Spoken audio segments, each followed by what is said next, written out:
Oke, hari ini kita akan belajar tentang vektor perkalian titik dua vektor. Jadi di sini kita belajar perkalian titik. Jadi perkalian titik itu nama lainnya bisa juga perkalian skalar gitu ya. Jadi disebut dengan perkalian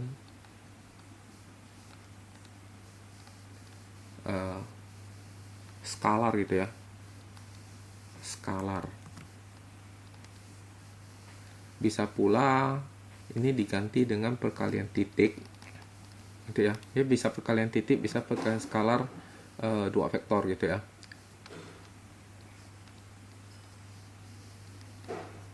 Nah, bahasa Inggrisnya itu dot product gitu. Dot product. Jadi produk itu hasil perkalian, kalau dot itu adalah titik. Jadi begitu ya. Jadi apa sih perkalian skalar dua buah vektor? Jadi misalnya kita punya vektor, ini vektor B misalnya. Lalu misalnya kita punya vektor A, misalnya ini vektor A gitu ya. Maka vektor B ini itu bisa kita proyeksikan tegak lurus ke A, oke. Maka ini akan diperoleh vektor B hasil proyeksi. Mungkin kita namakan vektor B hasil proyeksi BP gitu ya. Nah, maka vektor A didot dengan vektor B ini maksudnya adalah panjang vektor A kita kalikan dengan panjang dari vektor B hasil proyeksi. Nah, begitu ya. Ya, jadi vektor A didot dengan vektor B, kita bicara pakai dot gitu ya, atau titik gitu ya. Jangan kali gitu ya. Jadi A dot B itu adalah panjang vektor A, kita kalikan dengan panjang vektor B hasil proyeksi. Nah, sekarang bagaimana cara kita bisa menentukan panjang vektor B hasil proyeksi? Nah, kalau misalnya kita mempunyai sudut di sini adalah theta, gitu ya. Maka kita akan memperoleh segitiga siku-siku. Akan diperoleh segitiga siku-siku. Gini ya. Siku-siku begitu ya. Oke. Dengan panjang yang di bawah ini itu adalah panjang vektor B hasil proyeksi, betul ya. Sedangkan yang miring di sini itu adalah panjang vektor B. Oke, sedangkan di sini kita tahu ada sudutnya ya, theta begitu ya. Maka berarti ini kan adalah miring ya. Miring. Sisi miring gitu ya. Ini karena dekat dengan sudut maka sisi samping. Gitu ya. Kalau kita ingat trigonometri ada samping miring, sami gitu ya, sami. Kalau sami kan berarti kosinus ya. Jadi kita akan memperoleh apa? Kosinus theta itu adalah samping per miring. Nah, samping per miring, sampingnya itu kan adalah panjang dari vektor B proyeksi gitu ya. Sedangkan miringnya adalah panjang vektor B. Dengan demikian, maka kita peroleh bahwa panjang vektor B hasil proyeksi itu adalah panjang vektor B kita kalikan dengan kosinus theta gitu ya. Nah, kalau kita substitusikan panjang vektor B proyeksi ini ke definisi awal di atas itu, maka kita peroleh apa? Jadi akhirnya kita tahu bahwa A dot B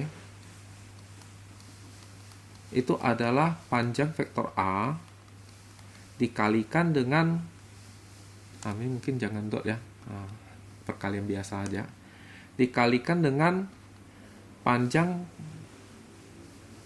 dari B hasil proyeksi gitu ya. Tetapi panjang B hasil proyeksi itu adalah panjang B dikali dengan kosinus theta. Maka kita peroleh ini tetap panjang vektor A. Sedangkan panjang vektor B proyeksinya itu adalah panjang vektor B dikalikan dengan kosinus theta begitu ya. Nah, jadi ini adalah rumus dari vektor A didot dengan vektor B.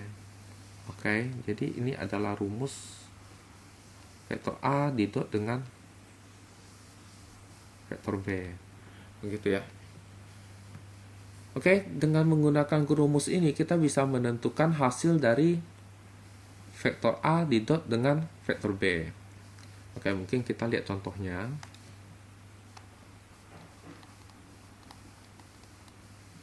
Oke, nomor 1 ya, contoh nomor 1. Jadi diketahui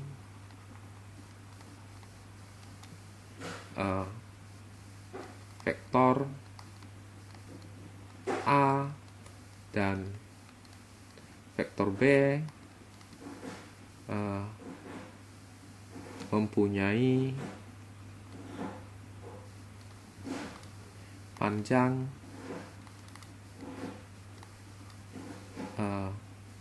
masing-masing 4 dan 5. Oke. Lalu sudut antara dua vektor tersebut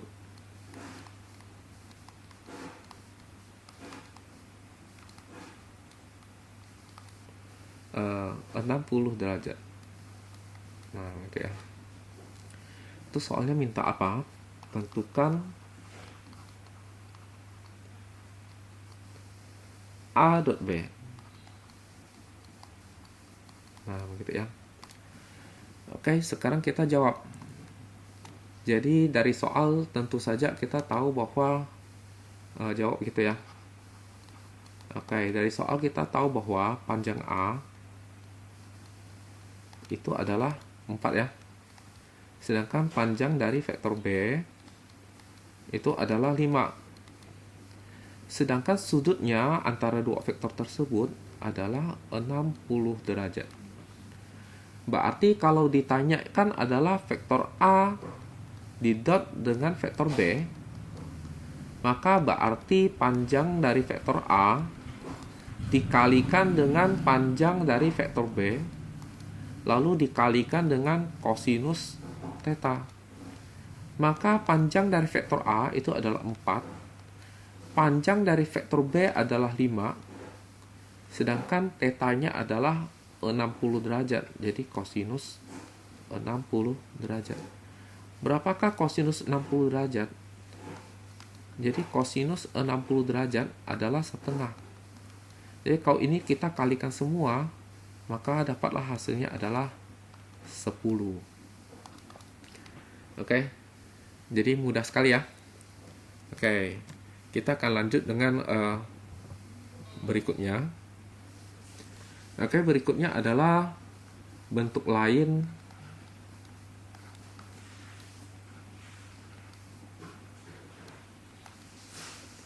dari rumus A dot B. Nah, ini bentuk lain maksudnya gimana? Bentuk lain adalah dalam bentuk komponen gitu ya. Oke, mungkin masih belum paham, maka kita sekarang lihat terlebih dahulu. Jadi A dot B dalam bentuk komponen itu maksudnya begini. Jadi misalnya kita tahu vektor A-nya itu bukan panjangnya, tetapi adalah bentuk komponen. Jadi ini adalah bentuk komponen nih. Misalnya di ruang 3 ya, dimensi 3. Jadi komponennya ada 3. Jadi misalnya A1, A2, A3 gitu ya. Sedangkan vektor B-nya juga dalam bentuk komponen, yaitu B1, B2, B3, begitu ya. Oke, B3. Maka A dot B itu bisa dirumuskan dengan A1 dikalikan dengan B1. Oke. A1 dikalikan dengan B1 ditambah dengan A2 dikalikan dengan B2 ditambah dengan A3 dikali dengan B3. Jadi ini adalah dimaksud dengan bentuk lain dari rumus A dot B gitu ya. Oke. Kapan kita menggunakan rumus yang ini? Jadi rumus ini akan kita gunakan kalau soalnya itu diketahui vektor A dan B bentuk komponen, tetapi kita tidak tahu sudut antara vektor A dan vektor B. Maka jika seperti itu, kita tidak tahu sudutnya, maka untuk mencari A dot B, caranya adalah dengan menggunakan rumus komponen ini. Oke, jadi mungkin kita lihat contoh ini ya. Contoh nomor 2 ya. Tadi contoh nomor 1, sekarang contoh nomor 2. Jika diketahui vektor A itu ternyata adalah I ditambah 2J ditambah 3K dan vektor B itu adalah 2I dikurang 3J ditambah 5K. Oke. Maka tentukan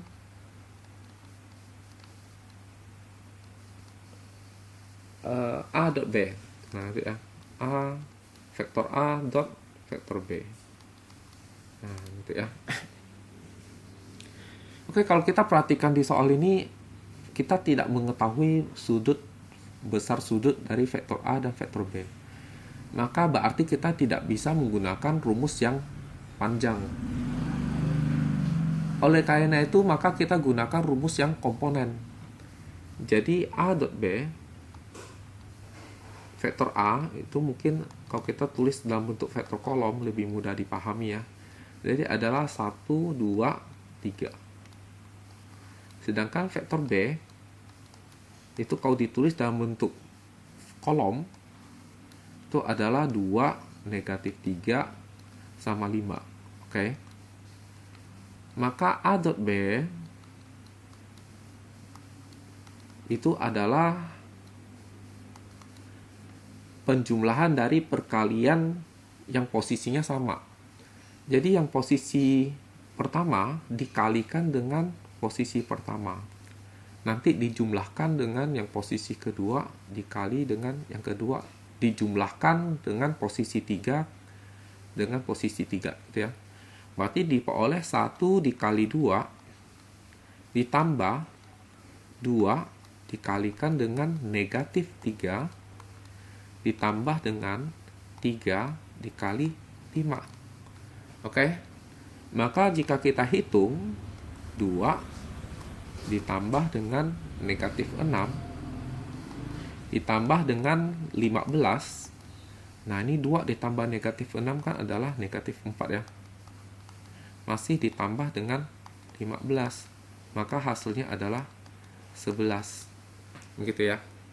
Nah, jadi apabila kita mencari A dot B ternyata tidak diketahui sudutnya, maka gunakanlah rumus yang komponen, gitu ya. Oke, kita akan melihat sifat-sifat dari perkalian skalar dua buah vektor. Oke, jadi sifat-sifat perkalian skalar dua buah vektor.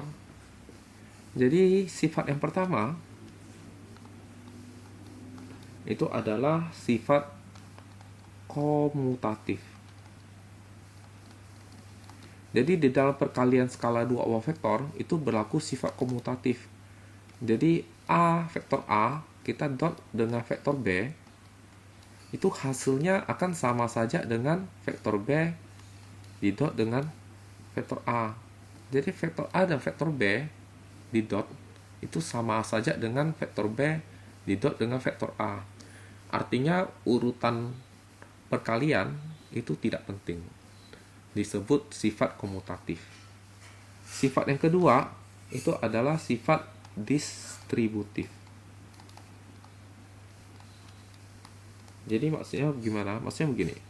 Vektor A, kalau kita dot dengan vektor B, ditambah dengan vektor C, maka ini seperti terdistribusi. Jadi istilahnya mungkin kali pelangi gitu ya.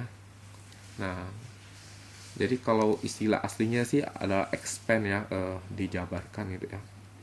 Jadi ini kalau dijabarkan, maka dapat apa? Vektor A didot dengan vektor B, oke, ditambah dengan vektor A didot dengan vektor C, begitu ya. Jadi perkalian skala dua vektor itu berlaku sifat distributif, yaitu dot bisa dikali masuk. Nah, intinya seperti begitu, bisa dijabarkan. Yang ketiga, dia itu tidak asosiatif.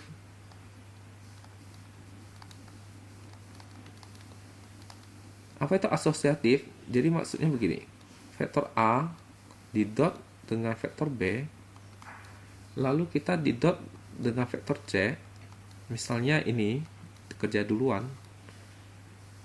Itu tidak akan sama dengan vektor A didot dengan vektor B kerja duluan, baru didot dengan vektor C. Mengapa? Karena begini, ini dot ini hasilnya adalah skalar,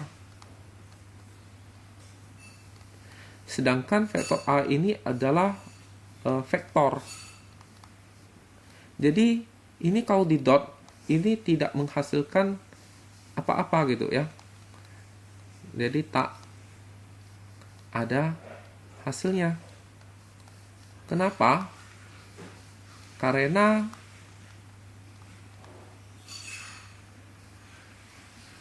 harus vektor didot dengan vektor, begitu ya. Jadi dot itu adalah perkalian titik antara dua vektor, bukan perkalian titik antara vektor dan skalar, begitu ya. Jadi tidak terdefinisi, gitu ya. Tak ada hasil atau tak terdefinisi gitu ya. Nah,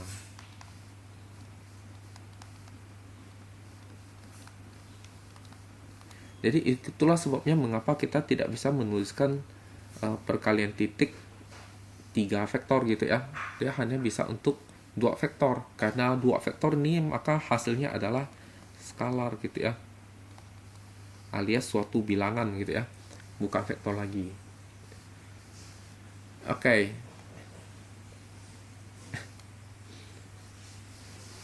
Jadi berikutnya kita akan lihat contoh soal. Oke, contoh soalnya apa? Jadi soal nomor 3 ya. Oke, contoh gitu ya. Oke. Diketahui 3 vektor A, vektor B, dan vektor C gitu ya, mempunyai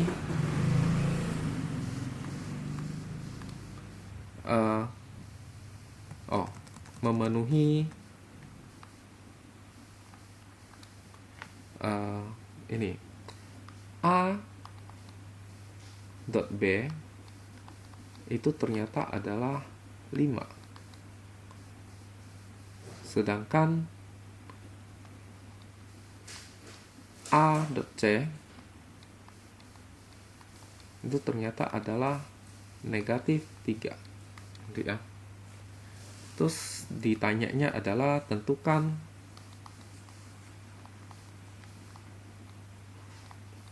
hasil dari vektor A didot dengan vektor B ditambah dengan vektor C. Nah, gitu ya. Oke, kita akan coba jawab. Jadi pertama-tama kalau kita tuliskan pertanyaannya, jadi vektor A didot dengan vektor B ditambah vektor C.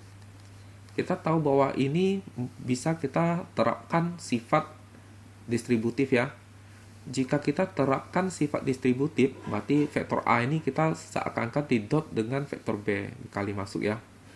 Jadi vektor A didot dengan vektor B ditambah, ini ditambah vektor A kita dot dengan vektor C. Oke. Ternyata A dot B ini kan kita sudah tahu ya hasilnya ya, dari soal diketahui. Jadi 5. Sedangkan vektor A dot C ini juga kita sudah tahu nih dari soal. Jadi negatif 3. Jadi maka diperoleh 5 ditambah negatif 3. Hasilnya 2. Jadi jawabannya adalah 2 gitu ya. Oke.